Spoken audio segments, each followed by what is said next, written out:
Alright, usaping gastos po tayo mga magulang dyan. Ako, eto po, simula ho kasi sa darating na Lunes, June 6, pasukan na ng ating mga anak.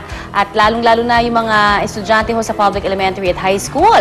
Kaya ang ibig sabihin yan, balik gastos na rin po sa ating mga magulang. Pero ano nga ba ang mga dapat nating bayaran lamang at ano nga ba yung mga hindi na dapat sinisingil sa atin?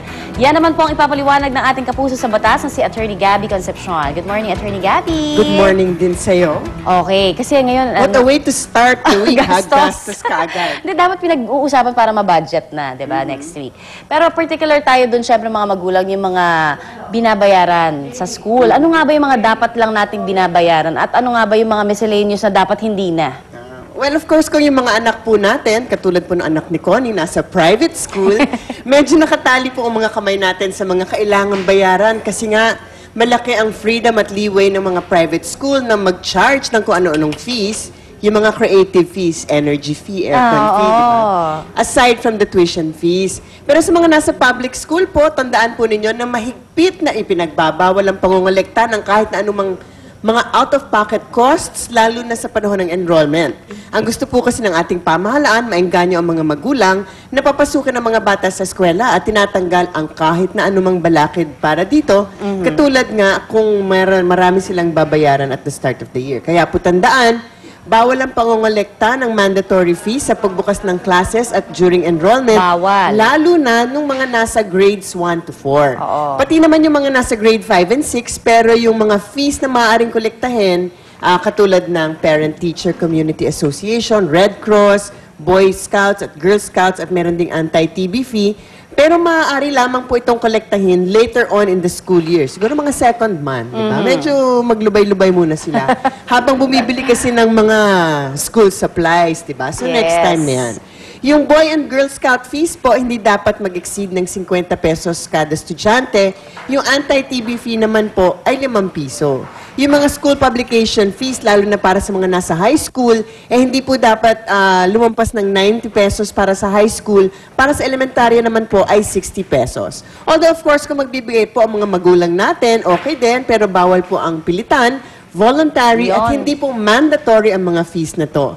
At syempre, pinakabawal din yan, yung nagdi-discriminate ang principal or ang teacher dun sa mga nagbibigay at hindi nagbibigay. Ayun. So, Yes. pag-usapan naman, yan yung sa public school, ano? Sa public schools. Pero pagdating naman, nako, sa private school, kung halimbawa kung nag-aaral ang ating mga anak, nako, dyan, ang dami, di ba, na nire-require na bilhin mismo sa loob ng eskwelahan. At syempre, yung mga estudyante na-engganyo pag dun sila bibili ng bag. Para-pareho sila diba? Oo. Hanggang sa mga sakse, di ba? Hanggang doon, hanggang ballpen pa nga, doon talaga syempre. nire-require. Yun ba, okay lang ba yon, attorney? Well, I'm not aware of any DepEd order that prohibits it in the private schools, although I would think na masyadong irregular naman kung talagang required ng students na bilhin lahat mula sa school, yung mga bagay na maaari namang bilhin sa labas na mas mura naman. Ibang usapan kung hindi talaga mabibili sa ibang place yung mga gamit na to, although, tulad nga na sinasabi natin, may leeway talaga sila na mag-prescribe ng requirements para sa mga estudyante natin. Kaya nga sa pagtaas ng tuition fee, nakikita nila na nag-e-exodus yung mga bata sa mga public schools. Pero po sa mga public schools, bawal po talaga ang mga requirement ng kung ano-ano ang babayaran. At tandaan na po natin dyan sa darating na pagpasok ng eskwela, sa public school po, kasama na dyan yung requirement ng mag-school uniform. Kasi malaking gastos.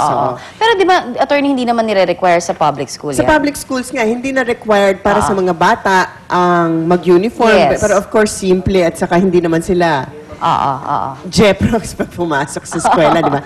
Kasi nga, ang idea is to minimize costs and simplicity. Hindi yan pagkakataon para pumorma kayo sa eskwela, di ba?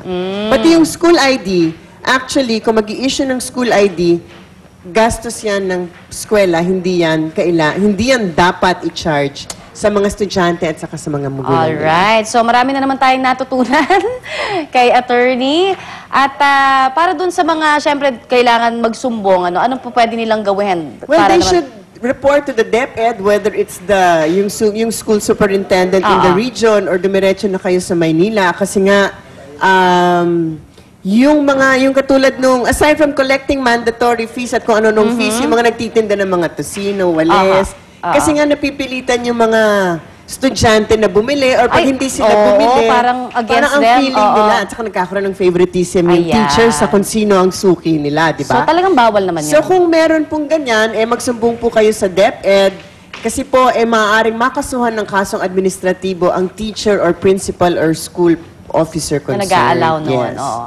Alright, marami na naman po tayong natutunan na impormasyong legal sa diskusyon natin ngayong umaga. Kaya magpapasalamat na po tayo kay Attorney Gabby. Thank you, Attorney. Of course, you're very welcome and good luck. Tapos na po ang summer, it's school time. Yes. At ngayon naman, unang balita na po tayo.